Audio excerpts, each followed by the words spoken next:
నమస్తే, welcome to ATV. Out sourcing ఉద్యోగుల పరిస్థితి చాలా దయనీయంగా ఉన్నటువంటి పరిస్థితి చూస్తా ఉన్నాం.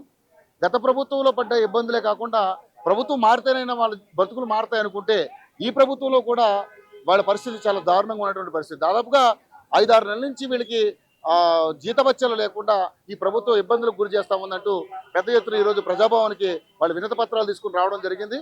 సో అవుట్ సోర్సింగ్ ఉద్యోగులు అందరికీ కూడా న్యాయం చేయాలి.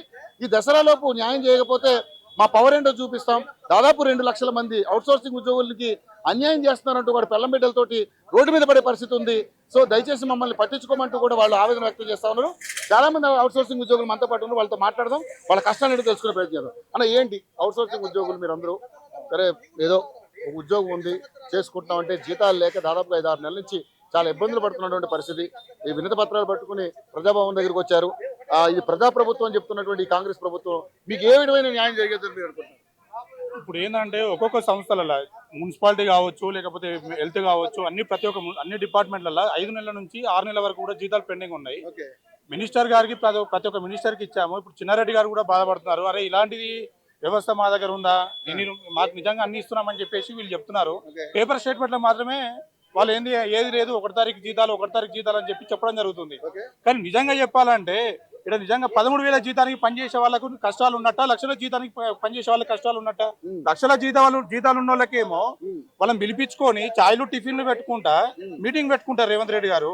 ఇప్పుడు ఇక్కడ 13,000 జీతాలు చేస్తున్నాము, డ్రైనేజ్ లో దిగుతున్నాము. నిన్న కూడా హైడ్రా వాళ్ళు కూడా జీతాలు రావట్లేదు అని చెప్పేసి ధర్నా చేశారు. ఏమిటికి వాళ్ళు ఏంది, ఇప్పుడు వరదలు వచ్చినాయి, అలా బాత్రూమ్ల కాడికి మొదలు పెడితే అన్ని రోడ్ల పంటి కొట్టుకొస్తే అన్ని సాఫ్ చేసుకుంటా వాళ్ళు ఉంటారు. ఆడ ఒక్కొక్కరు ఇప్పుడు మొన్న వరంగల్లో మన కరీంనగర్లో కావచ్చు, ఖమ్మంలో కావచ్చు, ఎక్కడ వరదలు వచ్చినా వాళ్ళని యూజ్ చేసుకుంటున్నారు. కానీ వాళ్ళకి జీతాలు ఇస్తేందుకు ఏమో మీకు సరిపోవట్లేదు, ఏమంటే బడ్జెట్ లేదు అంటున్నారు. కానీ మరి మీకు ఎవరైతే మినిస్టర్లు ఉన్నారో, ఎమ్మెల్యే ఉన్నారో వాళ్ళు కూడా 1 నెల రోజులు బంద్ పెడితే మా వెళ్తాయి కదా. లక్షల జీతాలు అవసరం కూడా తగ్గించండి. వేరే రాష్ట్రాల జీతాలు తక్కువ ఉన్నాయి కదా. ఇప్పుడు ఏమన్నారు, ఏదైతే కేసీఆర్ గారు జీతాలు పెంచినప్పుడు ఏమన్నారు, 60 ఎక్కలేని జీతాలు ఇక్కడ మన రాష్ట్రంలో పెంచారు అని చెప్పేసి మాట్లాడినావు కదా. తగ్గించారు వాళ్ళకి జీతాలు. వాళ్ళు సేవ చేసేందుకు వచ్చిరా, ప్రజా సేవ చేసేందుకు వచ్చిరా, జీతాలు తీసుకుంటేందుకు గవర్నమెంట్ డ్యూటీ చేసేందుకు వచ్చిరా? వాళ్ళు డ్యూటీ చేస్తాను కదా, సేవ చేస్తాను వచ్చారు కదా. ఇక్కడికి సేవ చేసే వాళ్ళకు జీతాలు ఎందుకు? ఇక్కడ కష్టపడేవానికి ఏమో జీతాలు లేదు, బడ్జెట్ లేదంటారు.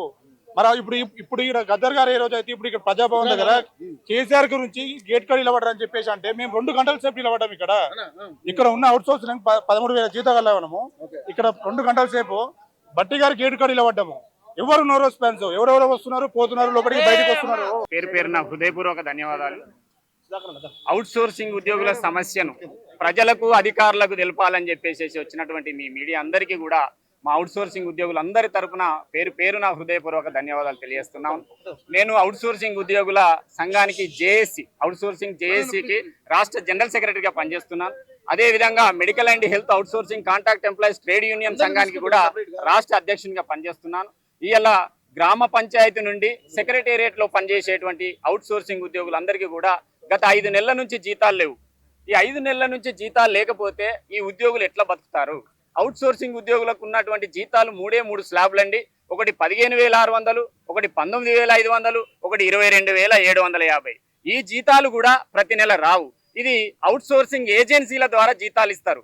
ఈ అవుట్ సోర్సింగ్ ఏజెన్సీలను మొత్తం తొలగించాలని చెప్పేసి ఈ రాష్ట్రంలో ఉన్నటువంటి అవుట్ సోర్సింగ్ ఉద్యోగులందరూ అనేక సార్లు సంబంధిత అధికారులకు, ముఖ్యమంత్రి గారికి, సంబంధిత శాఖ ప్రిన్సిపల్ సెక్రటరీలకు లెటర్లు ఇచ్చాము. ఏ ఒక్కరు కూడా పట్టించుకున్నట్టు లేదు. గతంలో ఈ ప్రభుత్వం వచ్చేటప్పుడు మేనిఫెస్టోలో ఏం పెట్టినారంటే ఈ అవుట్ సోర్సింగ్ ఏజెన్సీని మొత్తం రద్దు చేస్తామని చెప్పారు. అవుట్ సోర్సింగ్ ఏజెన్సీలను రద్దు చేయకుండా అదే ఏజెన్సీలకు తొత్తులుగా మారి ఇలా ఏజెన్సీలను రద్దు చేయకుండా ఉద్యోగులందరినీ కడుపు కొడతా ఉన్నారు. అవుట్ సోర్సింగ్ ఏజెన్సీలు గత 3 నెలలు ప్రభుత్వంలో ఎలాంటి డిలే అయినా కూడా జీతాలు ఇవ్వాలని చెప్పేసి అగ్రిమెంట్ లో ఉంటది వాళ్ళకు. మరి ఆ అవుట్ సోర్సింగ్ ఉద్యోగులకు 3 నెలలు ఇవ్వాలని అగ్రిమెంట్ లో ఉన్నటువంటి అవుట్ సోర్సింగ్ ఏజెన్సీలు జీతాలు ఇవ్వాలి కదా.